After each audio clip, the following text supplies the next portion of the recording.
हजरात के साथ मुमरा पुलिस स्टेशन आए, क्या बात है, क्या शिकायत आप लोगों ने दर्ज कराई? अस्सलाम वालेकुम। दरअसल ये जो वफद आया है ये उलमाओं की क़यादत में आया हुआ है। संभल में जिस तरीके का हादसा पेश आया, जिस बर्बरियत के साथ 5 मुस्लिम समाज के लोगों को गोली मार दी गई, बेकसूर लोगों को, निहत्थे लोगों पर जिस तरीके से गोली चलाई गई, ये बहुत ही शर्मनाक वाक़या है। कोर्ट का ऑर्डर था, कोर्ट ने पहले भी ऑर्डर दिया था, सर्वे हुआ था, सर्वे होने के बाद फिर से वापस से कोर्ट में वो लोग गए, वापस से कोर्ट ने परमिशन दिया सर्वे का 2 घंटे का ही अभी मामला हुआ था कि 2 घंटे पहले उन्होंने आदेश दिया था और इतनी जल्दबाजी में वहाँ की पुलिस प्रशासन और वहाँ का सरकारी महकमा इतना तेजी में था कि वो 2 घंटे के अंदर और वो आ गया संभल मस्जिद का वापस से सर्वे करने के लिए। सर्वे करते टाइम जो ऑफिसरान वहाँ मौजूद थे, पुलिस ऑफिसरान, सरकारी महकमा के लोग, वो लोग जय श्री राम का नारा लगा रहे थे। ठीक है, जय श्री राम के नारे पर हमको कोई वो नहीं, आपत्ति नहीं है, लेकिन किसी धर्म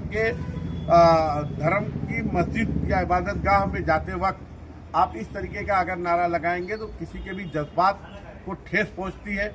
और वहां पर जब लोग ये सरकारी महकमा पहुंचा और पुलिस डिपार्टमेंट के लोग पहुंचे, सर्वे वाले, तो वहां के लोगों ने ये बात करने की कोशिश की कि आपको अगर सर्वे करना ही था तो कम से कम पुलिस वो जो मस्जिद के जिम्मेदारान है, ट्रस्टियान है, उनसे आपको एक बार मुलाकात करनी चाहिए थी। इस तरीके से डायरेक्ट आप मस्जिद में आकर के सर्वे कर रहे हैं विदाउट इन्फॉर्मेशन, ये रॉन्ग है।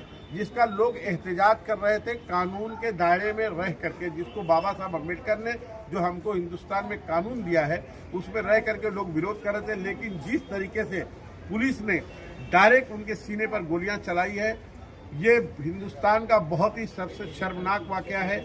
इसीलिए हम तमाम उलमा हजरात, मुमरा शहर के तमाम जिम्मेदारान मुमरा पुलिस स्टेशन में आए थे। उस ऑफिसर जिन्होंने गोलियां चलाई, जिसमें हमारे बच्चे शहीद हुए हैं, उनके खिलाफ 302 का मुकदमा दर्ज किया जाए। उसके लिए हम लोग एक डेलीगेशन की शक्ल में सीनियर साहब से मुलाकात की। सीनियर साहब ने कहा है कि हम अपने आला ऑफिसरान से मीटिंग करेंगे, मीटिंग करने के बाद आपको बता देंगे कि किस तरीके से FIR दर्ज होगी। इसी सिलसिले में हम लोग यहाँ तशरीफ लाए थे और उसी तरीके से देखें हिंदुस्तान के हालात दिन ब दिन खराब होते जा रहे हैं। अजमेर शरीफ की दरगाह पर भी इस तरीके का पिटीशन एक दायर की गई है। मेरी सरकारी महकमा से अपील है कि इस तरीके की जो भी पिटीशन दायर करने जाते हैं कोर्ट में, सबसे पहले उनको चाहिए कि वहाँ के लोकल पुलिस स्टेशन में एक इन्फॉर्मेशन दे कि भाई हम फला चीज़, फला मंदिर, मस्जिद के खिलाफ एक पिटीशन दायर करने जा रहे हैं। पुलिस स्टेशन को ऐसा लगता है कि हाँ ये जायज़ है, ये करना चाहिए, तो उनको परमिशन देनी चाहिए। नहीं तो मैं कोर्ट से भी अपील करना चाहता हूँ कि इस तरीके की पिटीशन दायर करके जो हिंदुस्तान की फ़िज़ा और हिंदू मुस्लिम भाईचारगी को ख़त्म करना चाहते हैं, ऐसी पिटीशन को उठा करके फेंक देना चाहिए और ऐसे लोगों के खिलाफ सख्त से सख्त कानून लाना चाहिए। और अगर ये पिटीशन झूठी साबित होती है, क्योंकि उसमें पूरा पुलिस महकमा, पूरा प्रशासन, 2 धर्म के लोग टेंशन में रहते हैं, ऐसे लोगों को ऊपर 302 का मुकदमा लगाकर सरेआम चौराहे पर लटका देना चाहिए, ताकि दूसरे लोगों की कभी हिम्मत नहीं पड़े। कभी अजमेर दरगाह की सिर्फ कितने लोगों की आस्था है, तमाम हिंदू मुसलमान भाइयों की आस्था जुड़ी हुई है, उसकी पिटीशन दायर कर दिए। और मुझे समझ में नहीं आता कि सारी मस्जिदों के नीचे ही सारी चीज़ें मिल रही हैं। ये कौन सा दौर आ गया? कौन लोग हैं वो लोग जो इनको शय देते हैं? बहुत शर्म की बात है, ये हमारे लिए बड़े अफसोस की बात है। ऐसा लग रहा है कि हमारे साथ हम लोग कहाँ जाएं, हमारे साथ तो ऐसे नहीं। मैं बार बार कहता हूँ, देखिए, इसलिए बार बार कहता हूँ, तुम्हारा मुहाफिज सिर्फ अल्लाह के सिवा कोई नहीं है। अल्लाह की रस्सी को मजबूती से पकड़ो। हमने क्या किया, अपना ईमान दूसरों के हाथों में रख दिया है, इसलिए हमारे साथ ये वाकया पेश आ रहा है। इसलिए हम पुलिस स्टेशन में आए थे। हम इंशाअल्लाह पूरी कोशिश करेंगे FIR दर्ज कराने की।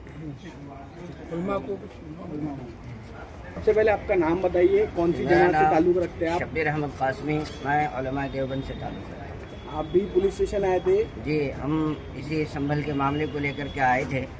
जब एक बात बावर करा दी गई थी कि भाई 1947 से पहले की जो भी इमारतें हैं उनके खिलाफ कोई कार्रवाई नहीं होगी। 1991 में बिल पास हो गया था, इसके बाद कोई कार्रवाई नहीं होगी।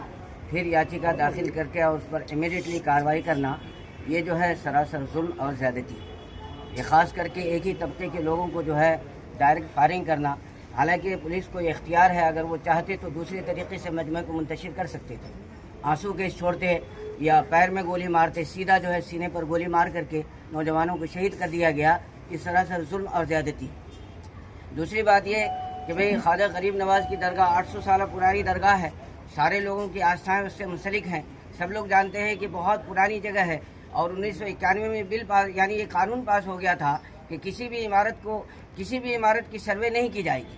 लेकिन फिर ये जो है याचिका जिसने दाखिल किया, फौरन उस पर एक्शन लिया गया। सुबह 6:30 बजे ही जो है SI की टीम पहुंच गई। सर्वे के लिए किसी को इत्तला भी नहीं दी गई और पता नहीं कि कैसे कैसे लोगों को लेकर के गए और वहाँ जो है मजमा ने इंतशार करना शुरू कर दिया। और वो जो लोग आए तो उन्होंने कहा कि वो पत्थरबाजी किए। पत्थरबाजी क्यों किए? पत्थरबाजी करने की कोई वजह थी? उनको उकसाया गया, उनको भड़काया गया, उनके मिजाज को गर्म किया गया, तब जाकर के मजबूरन वो अपने बचाव में पत्थरबाजी किए। और हमारे जो पुलिस का महकमा है जो वहाँ पर हाजिर थे, उन्होंने डायरेक्ट सीने पर फायर किया और सर पर गोली मारी गई। किसी ने नीचे से गोली मारा। अगर चाहिए तो ये था कि पैर में गोली मारकर उनको मजरूह किया जाता कि वो वहाँ से फरार हो जाते, लेकिन उन्होंने ऐसा नहीं किया और जानबूझ करके जो है ये सोची समझी साजिश के तहत जो है इन पर जो है कार्रवाई की गई है। इसीलिए हम इसकी निंदा करते हैं।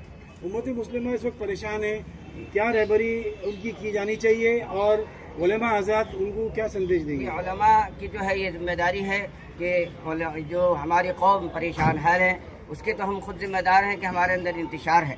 मैं तो यही कहूँगा कि एक हो जाएं तो बन सकते हैं खुर्शीदे मुबीन, वरना इन बिखरे हुए तारों से क्या काम बने। अगर हम एक हो जाएंगे तो दुनिया की कोई भी ताकत हमें पाश नहीं कर सकती है। ज़रूरत आज इस बात की है कि हम मुत्तहिद हो जाएं। अगर हम मुत्तहिद हो जाएंगे तो हम बिरादरान वतन के जो है उनके जो है भी काम आएंगे, वो हमारे काम आएंगे।